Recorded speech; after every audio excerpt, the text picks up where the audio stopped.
And I just woke up, so like maybe like 2 hours ago or so. So just bear with it. I feel like I look a little crazy, but it is what it is. You know what you're gonna do. I'm getting a lot of questions about products that I use from the photo that I just put up. So I was like, you know what? Why not share shit? You know, what else am I doing? It's quarantine. So I'll make this real quick, kind of. So this is the shampoo that I use this time because I was just like, I needed something that's gonna keep my scalp pretty oil free for a while. So this is the Bumble and Bumble thickening shampoo.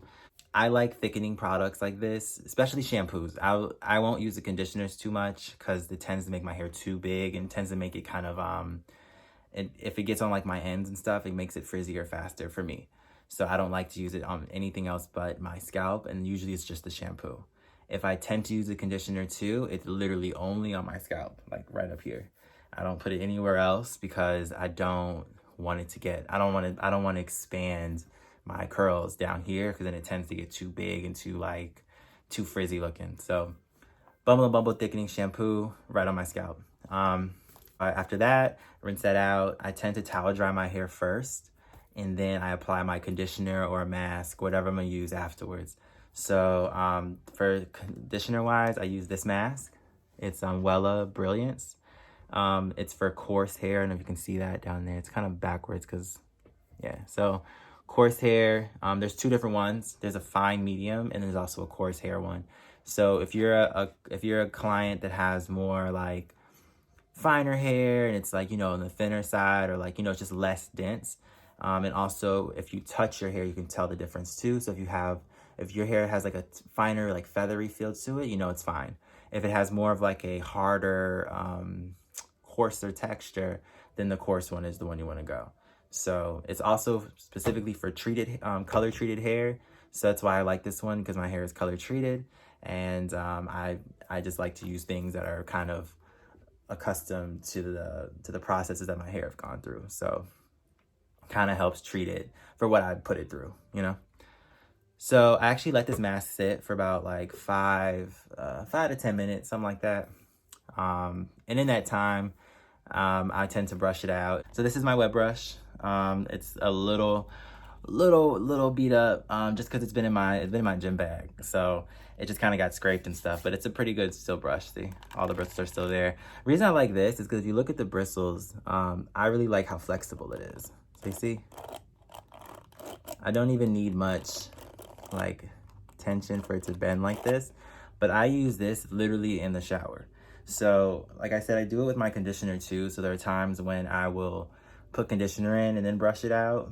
But a lot of times I will like stand under the shower and let the water like completely drench my head, and I will start brushing underneath the shower because the water helps kind of push everything. So then it's like I'm not even having to brush as hard, and I tend to get through it a lot faster, even faster than if I put a ton of conditioner and try to brush through it like that. I found that I get through my own hair faster, even if it's been like 12 days since I've shampooed my hair last or even brushed through it. There are a lot of times when I do my hair and I won't brush through it until the next time I wash it or do like a co-wash. So it might be 5 days or 6, 7 days for the next time I take a brush to it. So imagine all of that like hair that's like shedding in here, that's like locking up my curls and stuff. This brush tends to get through it and gets through it fast, and it's also minimal breakage. You're gonna naturally see shedding because that's just how it is that's just how hair is gonna be. I mean, you can't escape shedding your hair. So, and how I look at it is if you're brushing your hair after a week, you're gonna have a week's worth of shedding.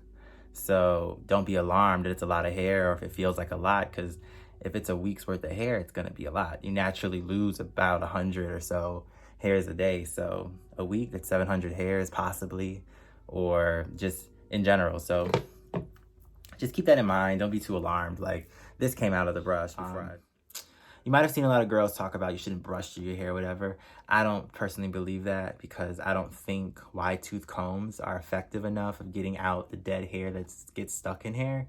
Because I'm a hairstylist myself. I've been doing hair for almost 10 years. So it's kind of I'm kind of like been through different methods of curly hair, and I've found that the wet brush has been the most effective for me and my guests. Even no matter if they have 4C hair to my type of curls or even looser, it does not matter. This has always been my best friend to get through someone's hair like in totality. The reason why is this is dead hair that is like lodged. See? Dead hair. So this is like lodged all and wrapped in your hair. So when you're running your fingers through and it gets caught, that's the kind of hair, this is what is causing it to get caught. And why you're getting these knots and it's getting stuck and it moves in these big chunks, you know, like it's because you're not getting all the dead hair out. That's why I don't like wide tooth combs, because I feel like you're kind of like, it's like you're going through your hair like this to like detangle it, but then you're still missing all of the hair that's in between these. So you see, like I'm doing this, but all the hair that's locked in these fingers, those still have to get detangled too. You're just detangling those big chunks from each other. But what about the smaller pieces in between? So I really like this brush. So I had a gray one that was just like this that I actually use on my gas, and I had it for almost 4 years, and it works. I just got rid of it. And I have another one that's back in my apartment in New York, and it's a little stronger than this one. It's called the Deluxe wet brush. That's my favorite one. This one is just my travel one. I keep this in my gym bag, hence why it looks all crazy. Get out the shower after I rinse out my conditioner after it's been sitting for like 5 to 10 minutes. I then follow it up with a nice leave-in spray. So leave-in sprays are really important. I don't feel like people emphasize that enough, especially on videos. And then also the brands they use, I don't feel like are the greatest. So I personally use a lot of professional brands. And when I say that, I mean, I use a lot of like big name brands, I guess, that some people shy away from because they're not necessarily geared towards curly hair in a sense, but I've used them because of just the science base behind them and the ingredients, and as far as the results that I've seen on my own guests. And I'm like, well, works for them, it has to work for me. So the leave-in spray that I used this time was actually Orbe, and it's called Run Through. It's a detangling spray. You can kind of see it through here. It has a kind of like a creamy kind of texture to it, but it's actually still like a mist. So it still kind of comes out like an actual mist spray rather than like a cream, you know? So it just looks like that in the bottle, but it comes out more of like a spray. So I sprayed it all around. And one of the key things I like to do, because everyone always talks about how their hair right here is normally like the hardest, the coarsest, blah, blah, blah. But what I like to do is actually, I'll separate my hair and I will spray with it separated. And then I'll usually will take this part and throw it over here and spray underneath as well. The key is to get all throughout your hair. You want to get through it all. I think a lot of problems, a lot of times, a lot of girls tend to just, a lot of people, they have longer hair, tend to just do the top. And they think that's it, or they just kind of like, la da da da da. And just kind of like spray, but they don't actually purposefully, intentionally style their hair, so or treat their hair. So you're missing spots. So it's good to kind of spray it all over, because it really sets you up for the next step as far as applying your actual styling product to make your curls really last and to have like somewhat of whatever goal you're trying to achieve, as far as if it's definition and body, or just body and less definition, however you're trying to go for. It's still nice to use a primer because it helps set up whatever product you're going to use to achieve that look. So after I spray it, I section my hair. I do like the sections to apply product. So like I usually will take all of my hair up here and start from the bottom, section out a piece down here, and then I will use my volume whip Invisible Wear by Paul Mitchell. This is a product that I like. This is what's in my hair right now. This is what I use to actually do my twist, which you can see in this photo right here. So this is how I set my twist. I used the volume whip and took sections and nice saturation and just kind of 2-strand twisted it all around. And that was kind of it. I left it in for too long. Like, I mean, I was lazy, so it was like, I mean, it was already twisted out my face and shit, so I felt like it could just stay there for a little bit. I ended up just taking it out yesterday because I was like, this is getting ridiculous. It's starting to look frizzy, so that's what it looks like now.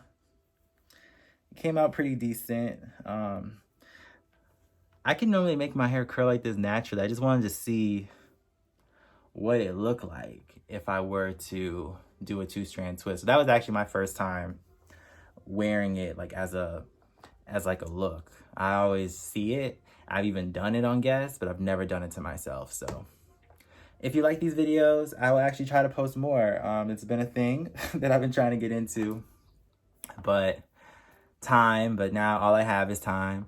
So I'm just trying to decide if I want to still post them on here, like if I want to do like my no pics, no chat, and have this hair segment a part of it.